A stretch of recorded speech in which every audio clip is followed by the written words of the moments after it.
Well, I am from a small island in the Caribbean called Saint Lucia. Mhm. It's only 175,000 people. Okay. So me getting here is a very, very rare occasion.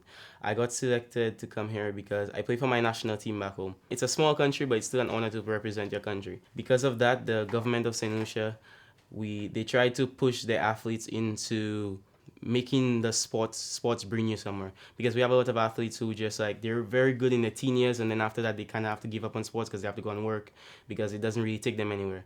They had this thing called showcase, where they invited some college coaches from around the United States, about maybe 20 of them, and then they just like set up games and training sessions for us. So we had like a weekend, Friday, Saturday, and Sunday, to impress them basically. Unfortunately, Coach Ike was there.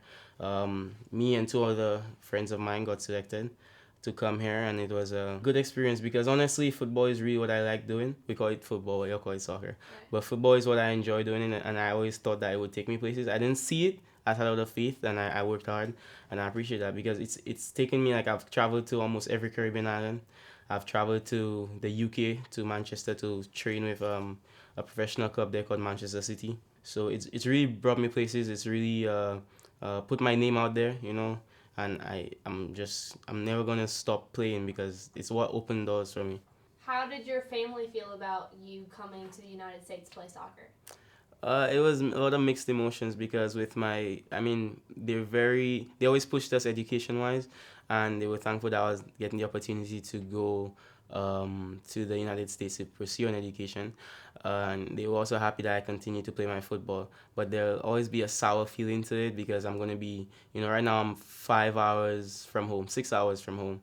And, not just the hours, but just the cost to get here. So I see them sometimes. Like I went home for the summer, but I didn't go home last summer. I didn't go home last Christmas. So it's been a while since I went home. So that's the burden it's taking on them. So they kind of anticipated that. So there were a lot of tears being shed on the airport and all that. But I know what I came to do, and it's what I wanted to do. It was my choice. So I think they respected that I was so passionate about it. Does that make you feel a sense of pressure to play any better or anything, like knowing that you're the only person out of your area and like out of your friends that has the opportunity to come here and play? It definitely puts a lot of pressure on it, and my coach also puts a lot of pressure on me too, because even in training, when sometimes we having a day where it's kind of the energy is down or we're playing a bit lackadaisically, he'll always mention that, okay, Jervel, you're a national team player, you're supposed to be better than that, you're supposed to be setting the example. So sometimes I don't be the one making the mistakes or anything, but it's just like he expects me to have that kind of command on my teammates, and to set the example so they could see, all right, if this is the level he's playing at, that I need to raise my level. So I mean, it's pressure, but football is pressure, and you have to live for this kind of moments. Have you played any other sports before?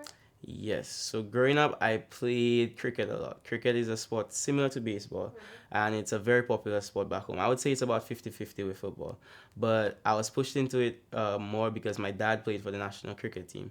So I played it growing up, and then after a while, I was just like, I did it more for my dad, but I realized that football is what like ignites my passion.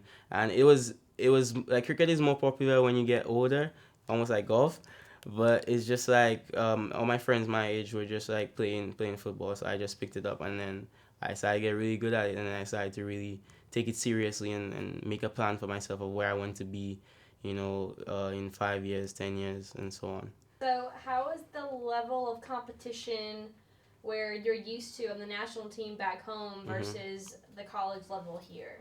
I think that back home the level is higher because it's what every young boy between the ages, I could say, like 10 to 25, wants to play. So it's very competitive. You really can't stop on it. There's no, I mean, cricket is a popular sport as well, but it's more for a different kind of age group. So it's like you have to stay on top of your game, and everyone is playing it. So you get the best athletes and best athletic persons playing football, as opposed to here, where kind of in America you kind of have to split the best athletes between basketball, American football, baseball. So, and that's why you see like a country of 395 odd million people, you don't qualify for the World Cup because you don't. It's not necessarily that y'all don't have good players, but your best athletes don't play soccer. So, after graduation, do you plan on staying in America to continue pursuing soccer, or are you trying to go somewhere else?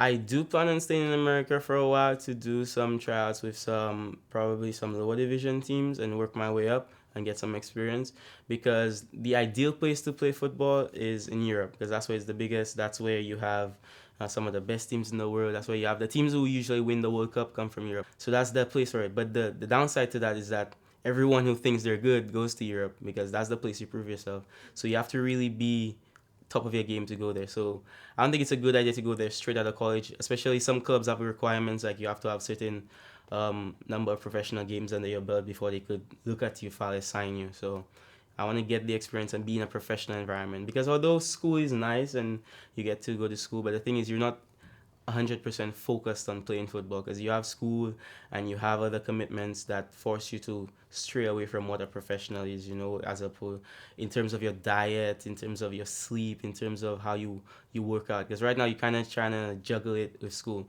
but when you're a professional, that's your life, that's what gives you money. So it's different. So I want to at least live that life for 1 year or so before I go into a place like Europe where like football is a religion. So I'm never gonna stop playing because it's what opened doors for me.